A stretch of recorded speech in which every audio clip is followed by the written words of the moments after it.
Man, I love this time of year. It's better than August, the worst month. What's wrong with August? It's too hot. It's like brutally, it's by August, May, you're excited about summer. Yeah, you're sick of summer by August. Holy crap. August, maybe September, you're done with it. Well, September's my birthday, so it's like my birthday month. So everything is fine. And then October rolls around, and then it's like October, boom, I got all the fall stuff happens all at once. I get pumpkin spice, I'm carving pumpkins. It's just like we switched to eating nothing but baked goods. Everywhere has baked goods. Then November, we're putting up Christmas decor by the end. You're starting that Christmas shopping, and you got Thanksgiving, which you have, it's the annual subscription fee to having a family. And then that's from this season of Rick and Morty. People are going to know that. And then I got the Christmas is after that, the New Year's, and then it's just like 60 to 90 days of winter hellscape if you live in Chicago. Mm-hmm. Yeah, October's bullshit. It's just like it's the preamble to the holiday season. The preamble. It's like, get me to the good stuff. Come on. Let's go. I got married on Halloween. I know. I love the Halloween decor. I like that kind of macabre stuff. I will say, I was excited for the classic horror movies that were added to Criterion this month because I love old movies, and there's nothing better than just like an old movie from 1931 and you're in and out in like 80 minutes. That's what I'm looking for. I do appreciate that older movies are shorter. Yeah, so I've been watching the Frankensteins, or as your daughter has told me, Frankum's Time. We went to Universal Studios, and she came back and told a friend about it, and they were 5. The 5-year-old had also been to Universal, so they were conversing about Frankum's Time. I love, every time I see him, I'm like, it's Frankum's Time. In my head now, it's Frankum's Time.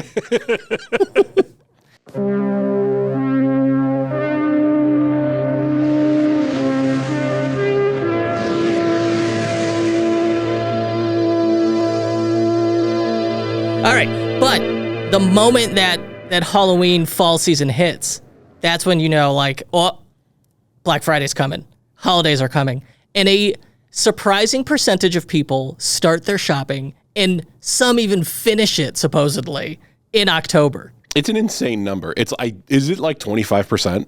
Like 25% are done by November 1st. Yeah, we've had the stats before, and I'm sure I could Google them, but it is, I think it's going to depend on the year, but it's somewhere like 15, 20. And it's self-reported, so like I'm sure they're like, all right, well, I finished shopping, and then there's all the people I forgot about for November. I bought 5 more things afterwards. Yeah. But my point is, you could start doing promos now and be making sales, because we've mentioned before in the show, by November, you're really part of Black Friday, like you're getting a lot of sales, but you're also, a lot of those are deferred sales from September, October. Just going to say, isn't like the Moneyball Smarty Boy move now to be like, no, you have no sales because everyone's looking for sales. So they didn't buy anything in September and October, and because they're waiting for the November sale. So that was sales you were going to get anyway, and you lost money. If you're REI, I suppose. But REI is just like, we close the stores, you go buy online.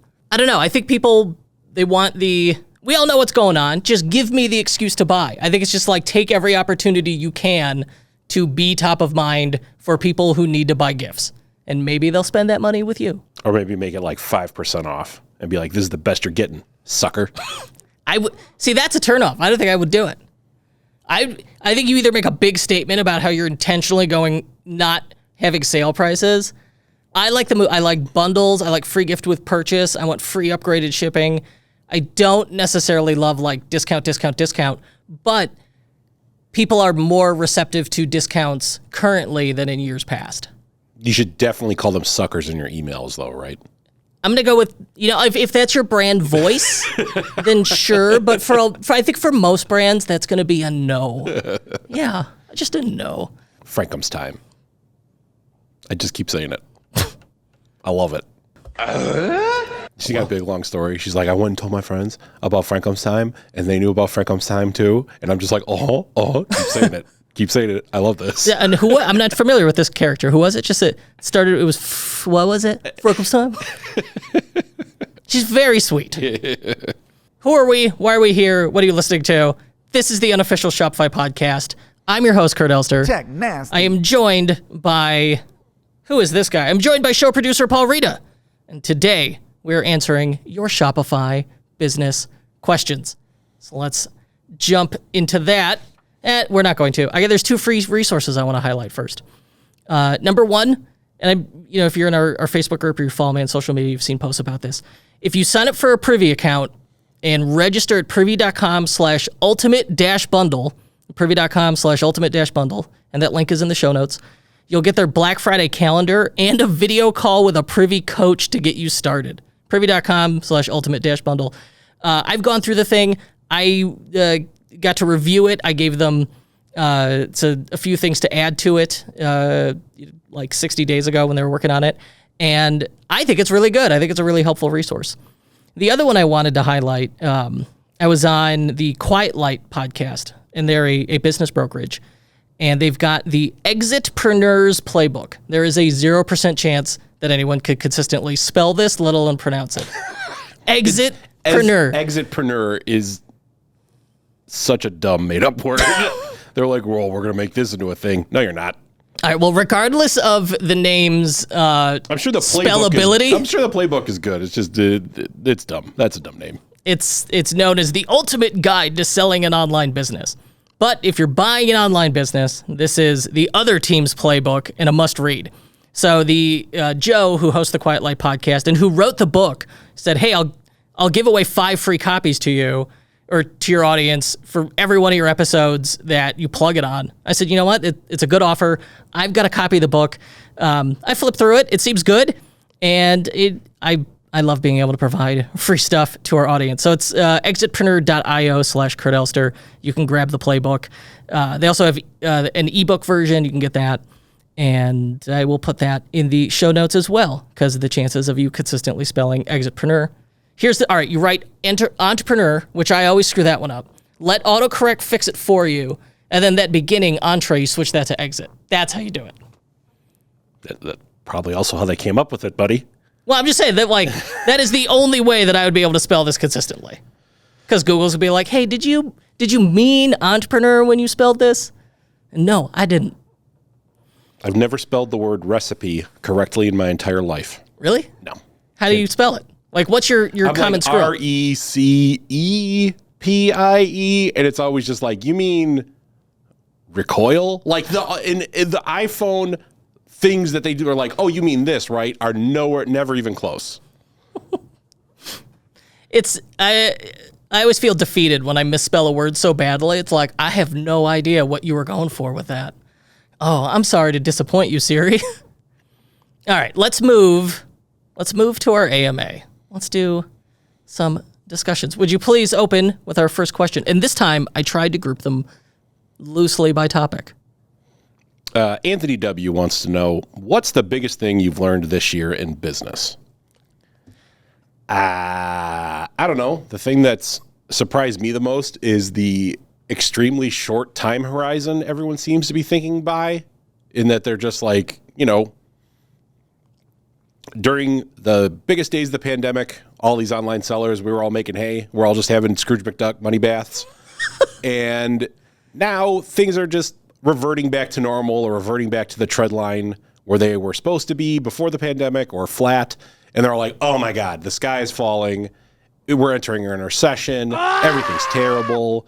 It's just like, no, you just had a once in a lifetime influx and now it's over. Like, did you not think that was a once in a lifetime influx? Did you think that it was just going to rain money off the money tree for the rest of your life? What shocks me are the retailers, like Target specifically, who went, well, this will never end, and like screwed up their own forecasting and bought so much inventory that they're like, we literally run out of space to put the stuff. Freaking Peloton. Peloton was just like, yes, a thing where no one will ever leave their house ever again and only exercises inside their house. Yes, that's exactly what the future will be like. We're just going to prepare for that future.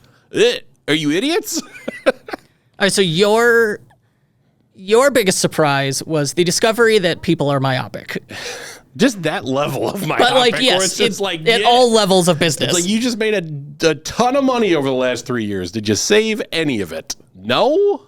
Why not? Because it's too much fun to buy stuff. The thing that surprised my big surprise was discovering, accepting, and moving past a limiting belief, I really was very resistant to hiring full-time employees. Oh, yeah.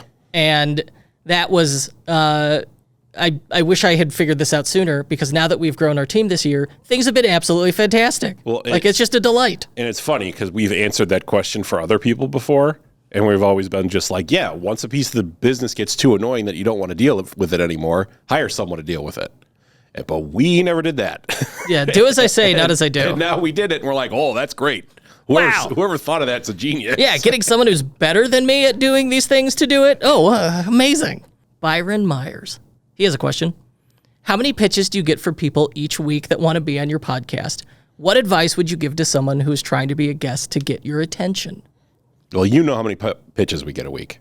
So I actually don't, because they all go to my wife, who then she's the gatekeeper, and the good ones she forwards to me. That's how many pitches we get. So many, we made someone else handle it. Yes. Yeah, I was like, I can't sort through this anymore. Advice I would give to someone who's trying to be a guest to get our attention, and the advice I would give to anyone who's trying to get anyone's attention about something, is think about what's in it for them, and then make a pitch that makes it really worthwhile to them. Just sending an email that's just like, hey, I think we should connect on this. Why? Who the fuck are you? Why would I want to connect with you about this? What are you talking about? Delete immediately. We do get, this happened this week, where someone was like, hey, you own this domain name? And I own the Ethereum version? The Ethereum domain name? Yeah, the Ethereum TLD. And he's like, no, and he didn't say enough said, but that was it. He was just like, I own the Ethereum one. Good? Yeah, that was the whole, so then you're like, all right, what do you want? And he's like, synergy? He was just like, to connect on this. And it's like, about what? I was like, write a sentence. And he was do like, it. Yeah, he just can't. No one wants to give like a pitch. Like, it's apparently giving a pitch that tells me what's in it for me is like gauche or something. Just tell me why I should do this. Tell me why I should care. How will it make my life better? Oh, you can't? Goodbye. So for a podcast pitch specifically, I am not the target market. There are 3,000 people a week. For the podcast, it's how will it make things better for our listeners? Are our listeners going to learn something useful? Are you giving them a coupon code for your cool service that will definitely make them more money? Like, give us something. Just being like, I am a rich person. I would like to talk about how I became rich. Don't care. You know, I run those interviews, whether it's merchant, service provider, whatever, expert. It starts with, okay, what's the theme? We have a theme? Great. Do you have like 3 to 5 points that we can make that fit within that theme? Fantastic. And now, do we have a hook? Do we have an intro? Do we have something that in 10 seconds I can make that theme sound interesting? If you can give me those things, and it's applicable to the audience, it's e-commerce, 100% I'm putting you on the show. All right, 99% I'm putting you on the show. But like that, honestly, that's what I'm looking for there. And it's like, if I can get the theme and the hook, great, we can figure out the rest. Like, give me 2 of those 3 things that I described, and then we'll figure it out from there. Chris Z wants to know our thoughts on upsell apps. We're seeing competitors getting away from these annoying pop-ups and just showing a cleaner built-in suggestions underneath the product. We have tested turning ours on and off recently and not even offered upsells on newer items. It looks like people will still buy the other items. We haven't A/B tested it. Are these apps going the way of Wheelio, or do you find these add to sales? Wheelio was spin to win, wasn't it? Spin to win. Spin to win. It's just got a nice rhyme to it. Yeah, what's interesting about like marketing gimmicks? I think the thing is it, I think an upsell app, having not tested it, just pulling this out of my ass, I think it definitely makes you more money, but the problem is, how do you execute it? If it's like he said, where I click add to cart, and now I want to check out with the thing I bought, and all of a sudden we're throwing a pop-up in your face that's going, buy this other stuff too. No, because I'm just clicking close, because so many sites just like throw up roadblocks when I'm trying to buy something, and I'm like, I'm trying to buy, I'm closing this, leave me alone. I know, sometimes you get on these e-commerce sites, and it's like, there's so many sticky widgets everywhere. Oh my God. That I'm like, I can't even click the button I want. So that, right out. If it's a thing where you have a drawer cart and underneath the item in a drawer cart is like a little banner that's like, hey, also buy this cap that goes with the jacket you just bought. I think that'll work wonders. if it's just a contextual offer. Yeah, if it's just a pop-up that barfs like, here are 3 bestsellers, also buy them. Like, that doesn't work. And the way he described it was like, he's like, we've tried turning our pop-ups on and off, but then they also have the frequently bought together ones where that's not a pop-up, it's a widget. That's like, hey, you're looking at this item, here's this item plus 2 others people buy together. And let's say, it's like, well, you're looking at a lounge pants, I get my sweatpants for maximum dad appeal. Well, don't you also want the great tube socks to go with that and the stained gray sweatshirt to go with it too? Oh, yes, absolutely I do. I thought it was going to be like an impact wrench or something. Ooh. Yeah, well, I buy most of my clothes at a hardware store. Get everything at Menards. You can get away from upsells and pop-ups. You should get away from pop-ups. The thing to watch is your average order value.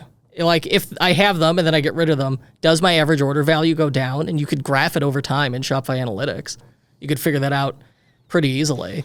I do like that frequently bought together widget. It's an app called Frequently Bought Together. We use that on a lot of sites. I like that one a lot. I just set that up today on a site. And it's nice. Like, it's simple, it's straightforward, it's not intrusive, it styles fairly well. So I think, like, all right, if you're going to do only one thing, go with that widget approach. We're good. And I don't care, like, how you do it, as long as you do something to try and get that AOV up. But as far as the pop-ups go, it's going to depend on, like, who your audience is, what you're selling, etc. Use your best judgment, man. It sounds like you don't like them, so don't use them. Keep an eye on your AOV. Mark P. wants to know, looking for the best wholesale solution while using a non-plus plan, but still selling DTC on the same site. We had a client ask us about this today. What are you going to do about it, Kurt? So I did ask about this. I had someone ask about it. I asked several friends and got some good recommendations, but the one that kept coming up was Wholesale Gorilla. Wholesale Gorilla, which, memorable name. It had really good reviews in the App Store. I looked through it. It could do like separate. It can override regular shipping with its own shipping stuff. It looked like it would do everything we want if you want to be able to do wholesale without Shopify Plus. Now, I don't love apps for doing this, but without Plus, you don't get a choice. Like on Shopify Plus, we'd use script editor and B2B accounts to do it. Without Plus, I think an app is the best way to do it. Wholesale Gorilla is right now, based on how many people consistently recommended it to me, that's going to be my first choice. All right. We got Wholesale Gorilla. We got MailChimp. We got SurveyMonkey. Yep. I like where this is going. I have our new app. Okay. It's called Upsell Bonobo. And it solves Chris's problem about his upsells. And we have the simian branding that's needed for any successful app. The simian branding for a successful... Did you workshop this, or is this off the top of your head? That's just phenomenal improv. Wow. I'm from Chicago, baby. It's not like there's like a zoo improv population? Am I missing? All right, Wholesale Gorilla and, be a primate enthusiast. Moving on. Oh, Rachel L. Let's see. She says, I know many of you are crushing it with your businesses. That's so awesome, but mine has dropped and I need to cut expenses. Are there any email companies similar to Klaviyo that are not as expensive?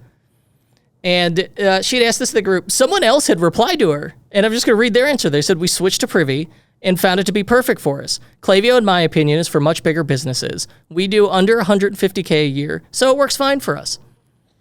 I don't know if people realize that. Like, Privy was originally entirely pop-ups. It's now... Privy's like, in the past, if you wanted, all right, I want easy, simple email, used MailChimp. Privy's the new MailChimp. It's like, you want simple, easy. It does pop-ups, it does email, but it's a lot more than what MailChimp used to be. Though it's been many years since I've logged into MailChimp. Well, and they had that whole fight with Shopify. So probably a lot of Shopify entrepreneurs are like, am I supposed to be using this? Does it even work? I know they like made up. Yeah, I think the official integration is back in the store now. Peter W. wants to know, Cyber Monday is a relic from the days when online stores would have their Thanksgiving sale. Online stores have a Thanksgiving sale still, so I don't know how that's a relic. But does anyone even care now, or is it worth dedicated creative effort into CM branding, or do we just bundle everything under Black Friday? It doesn't matter. I don't think you need dedicated Cyber Monday branding. All right, so here's the thing with Black Friday with emails. There is so many that are going to be going out in people's inboxes. You just need to be there and be top of mind with a reasonable offer. And so any excuse to send out a promo email, because we've got a 6-week window in which it is a free-for-all on inboxes. And so it's just be there, try and cut through the noise, which has increased dramatically during this time, and be top of mind, and hopefully you're there at the right time for someone to make a purchase from you. And for that reason, look, I don't care what you call it, just grab every opportunity you have to send promotional messaging. Yeah. But if you call it your Thanksgiving weekend sale, or you call it your Black Friday sale that's still occurring on Monday, no one cares. Yeah. If anything, switch up the name. Start inventing holidays. Make it your yours. Own holiday, yeah. I like novelty. The human brain craves novelty. Just start making stuff up. Amazon's last week was the VIP, the Prime Day early sale. What did they call it? It was essentially, they're like, it's Black Friday, sneak preview. Mm-hmm. Well, yeah, right now we're in, I just bought an SD card on Amazon before we started recording this. Wow. And it's... how big was it? 256. Oh my gosh. And yeah, we're at pre-Prime Day. It's like the Prime Day pre-release or whatever, if you're like a Prime member or something. Yeah, just invent your own thing. Just start, making them up. Yeah, Peter sells Tesla accessories. So we call it Tesla Tuesday sale. Yeah, it's the day after Cyber Monday. Well, the app for that is called Sale Macaque. We got to go on Wikipedia. They're like, list of primates. Yeah. Do lemurs count? Rhesus monkey, something with an R. Start just sticking sapien onto the end of things. This is a you question. Will F wants to know, what are your thoughts on importing orders from other platforms like Etsy, Amazon, and drop shippers? How does this affect your Shopify analytics and your store's AOV and stuff? I guess so. If you're also selling on Amazon, can you suck that up into your Shopify?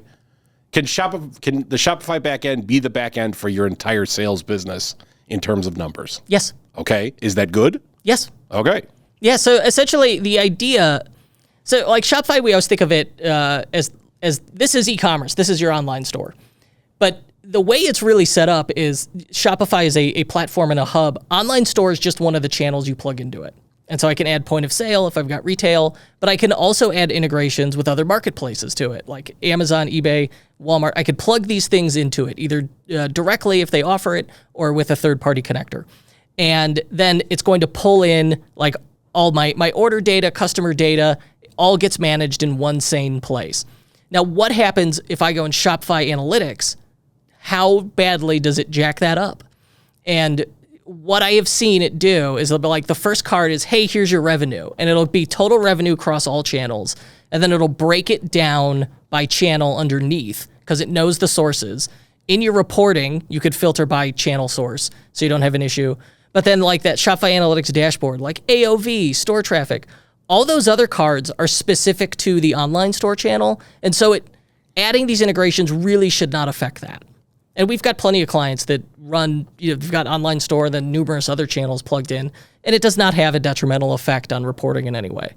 So it's a good idea and you're safe to do it. I say give it a shot. Also, worst case scenario, unplug it. Remove the channel, the sales channel. There should just be an overarching app for all that stuff, though, that you could suck it into. What do you mean?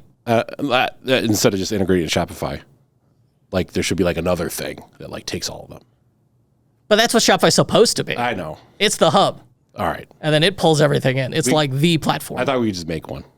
No, it's called Sooty Margay Sales Tracker. Is that a monkey? You don't want to know why I know the names of so many apes. I suppose I don't. Have we? Well, all right. Gorilla was taken. We haven't done orangutan. Oh, damn it. Okay, yeah. Something sales orangutan. I like bonobo. I thought that was good. Sales orangutan. How do I spell orangutan? Oh, yeah, that's a toughie. Matt M. asks, does anyone have any product of the week examples? I'm looking to release a product that's only available for 1 week and then it goes away forever. Any websites that do this, looking for ideas on how they promote it? Ideally, it would have some sort of countdown timer on the product page, exclusive badge, etc. I'm guessing here Matt is a youngin', or at least younger than me, because the first thing that comes to mind is Woot.com. Woot! And Amazon bought Woot. Amazon bought Woot, but Woot.com would have a different product every day that they were selling, just one product on that one day only, but it was a big, crazy sale, and so every day you had to go check Woot to see what was on sale. And they really nailed it. I think they still exist, so yeah, go to Woot.com. I believe they do. Yeah, I would base this off Woot. Well, we knew someone who ran like a t-shirt business, and weren't the t-shirts very limited? TJ Mapes Ripped Apparel. Yeah, TJ Mapes Ripped Apparel. RIPT Apparel. Ripped Apparel, did that as well, where it'd be like, these are limited releases. And it would be, I think it was like, this was this run for like this week. Yeah. Or this month, and then they would switch. It's the scarcity and you're looking to create scarcity and urgency so that people have an excuse to buy. It's why these stupid like hype sneaker apps work so well. I just bought Nikes, and it was like, oh, well, my first choice, I didn't win, and I had to like set a timer. But it works. It gets people to buy because they know they can't wait. They have to make a decision then. It's like, use it or lose it. We have a client who's been on the show, Laura Petrelli, Vex Latex. Oh, yeah. And she does item of the week. But those items, it's just like, well, this item... Laura's work is very labor intensive, though. Yeah. So she's got to like know how many she's selling before she starts making it. Yeah, everything's handmade. Yeah. And so on her site, they're tagged item of the week. And then that gives it a badge that says item of the week. That's like the weekly email goes out, hey, this is this item of the week this week. And it's featured on the homepage. I think that's not quite what you're looking for. Like, for sure, take away the badge idea. You want that a badge on the product. You definitely need a countdown timer on the product. 100% need that countdown timer. And I would definitely have a thing on there that's like, maybe we're only selling them as many as we have. So not only is there the countdown timer, but they could be gone before the countdown timer even runs out. I think I'm going to Woot right now. Let's see how they do right it. Now. Yeah, no, that's how Woot worked. I mean, what Woot mostly was things that were like discontinued in some way. Like Apple stopped selling a certain iPod. It'd be like, you want this last generation Roomba? It's 70% off. Yeah. Yes, I do. Yeah, you want this thing that was pretty much going to get like scrap heaped because the company that was originally selling it didn't want to sell it anymore. And so Woot bought it for pennies on the dollar and then resold it to you for smaller dollars on the dollar. I cannot get Woot's website to load on my phone. Uh-oh. Too many countdown timers. I mean, it's still around. It just flat out won't connect. Picked a bad time to do this, Woot. Supposedly, Matt Rutledge, who sold Woot to Amazon, had a meeting with Jeff Bezos after they bought it. And like, he blogged about this and after he left the company, and he's like, so what do you want from me? And the place they're eating at had octopus on the menu. And Bezos goes, he said something to the effect of like, I like weird stuff I don't understand. Like this octopus on the menu. You're that octopus. And it was like, I want to eat you. Like, said something just so off the wall that the guy was like, all right, I got to write this down. I'm sure I butchered that story. But I know it involved Jeff Bezos and octopus.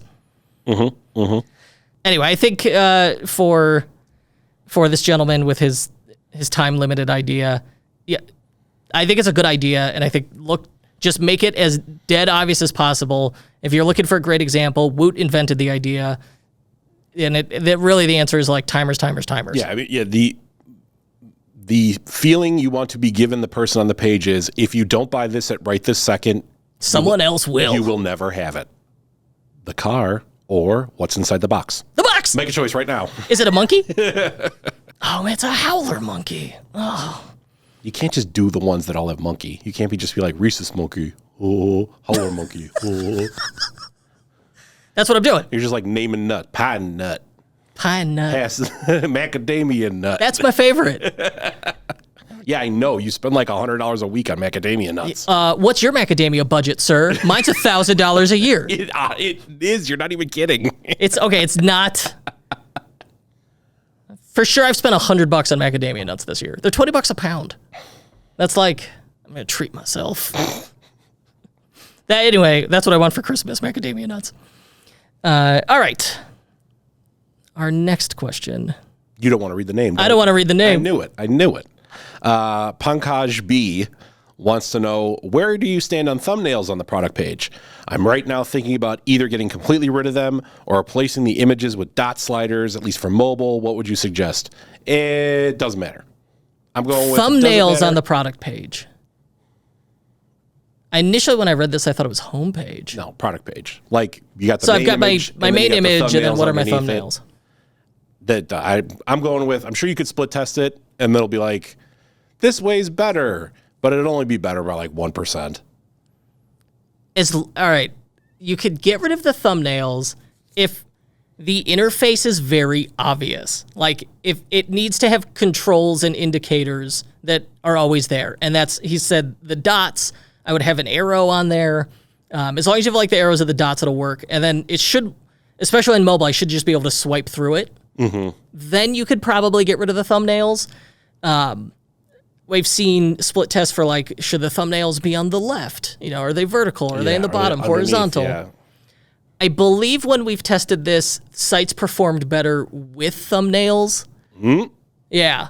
And I've seen conflicting results on like the vertical versus horizontal thumbnails on a product page. But the way you're describing it, 100% you could do it. I don't think it would confuse anybody because I think you got it right where you said, hey, replace them with dot sliders. Yeah. And the advantage here is it tightens up the layout on the page so that ideally that product form is above the fold on mobile. That's what we're like, really, that would be the advantage to doing this. And that might be worthwhile, increase the add to cart rate. Mm-hmm. Yeah. Mm-hmm. So, but I think ultimately, like if you really tried to split test this, you would just get insignificant results over and over where it's like, oh, it turns out it's just preference. You set it up however you want. Yeah, it doesn't. As long as it's implemented well, it doesn't matter. That would be my prediction. All right. Lise B. What's your advice for a retail store selling other people's brands? How do you differentiate yourself and how to maximize profits when the margins often aren't that great? White label. I like white label. You got to find some cheap garbage that fits in with the rest of your retail store. That's a generic brand that you then invent a generic brand, but that's just like your house brand, like, Safeway Select. And you sell that crap in your store for a way higher profit margin. That's why they do private labels. Yeah. It's because it's a significantly better margin. Yeah. And then if you can get, like developing private labels, not as hard as you'd think. Like if you've got a good relationship with a manufacturer, you can get them to do it. And once you've got one, then you ideally, like you don't compete with your existing products. You do so complementary things. Complementary things, and then you sell the whole thing as a bundle. Mm-hmm. And then like, all right, now I'm able to sell that original retail catalog, but I'm also bundling it with these higher margin items. And then so my average profit per order goes way up when you do it that way. Or maybe you could find like accessory items to bundle and include that have a better margin on them. I don't know what your category is, mm-hmm. but no, I think your white label or private label idea is the way to go. Makes life much easier. And we got one left. We're on the last question here. Peter wants to know, is Shopify still the powerhouse and de facto first choice they were thought to be, or is big commerce and others gaining ground? Personally, I don't know. I mean, I work with Shopify. Things are going great. And the stock price stinks, but who cares? That's not reality. I think if you're looking at stock price, I think you have to decouple the market, which is inherently irrational, like it's quite emotional, mm-hmm. Driven off sentiment, from the actual performance of a company. And that's not Shopify, that's like everybody. Like Apple will be like, hey, here's all our new stuff and our new phone, and we're doing so great. And some analyst will say something, and the stock will tank. You're like, what? And then you wait a week and goes back up. Like, all right. And truthfully, in his question, he had prefaced it like with a thing about stock price. Yeah. And I just taken that out. Because I think the question works, without it better. But so Peter was on BigCommerce and migrated to Shopify, and he's still on Shopify.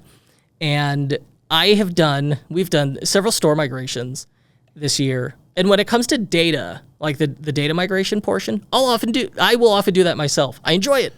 And so you're going in, which means you're going into the back end of BigCommerce, of PrestaShop, of Magento, of all these other competitors and seeing what they got going on back there. Yeah.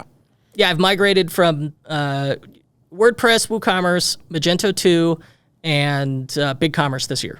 Those are all, I've worked with those platforms and moved stores to Shopify from them.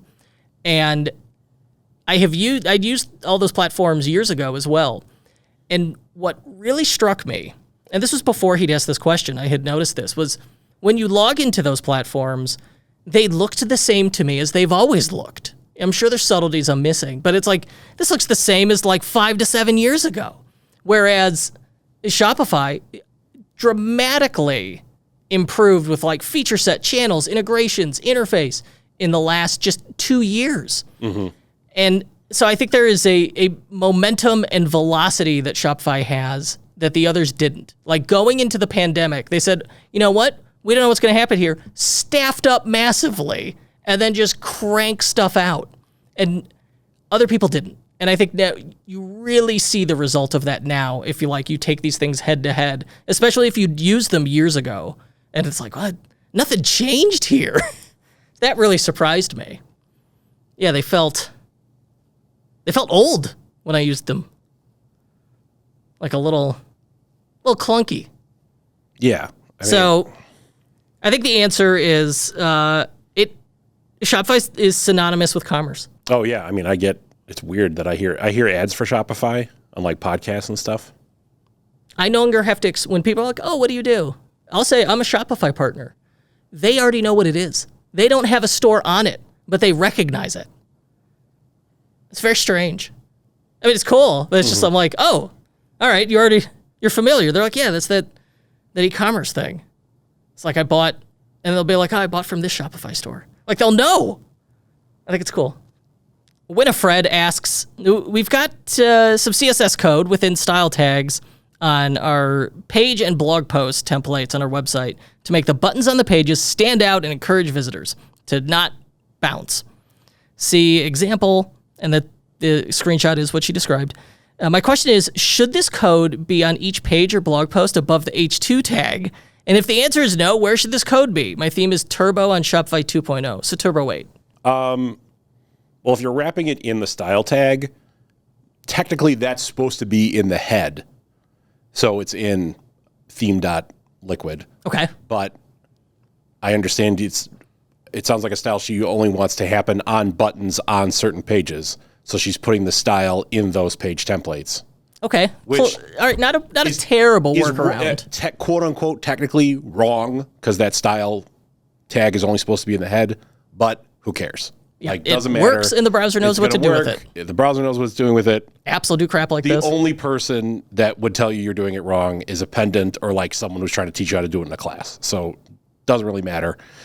If you wanted to really be good, go in the theme.css file and then add something at the bottom. And I know those product pages will have there's a way the button is on the product page that you can write a class or a style that it would only affect the buttons on the product pages. Whether there's like a class on the body tag or something, you'd have to know how to write CSS.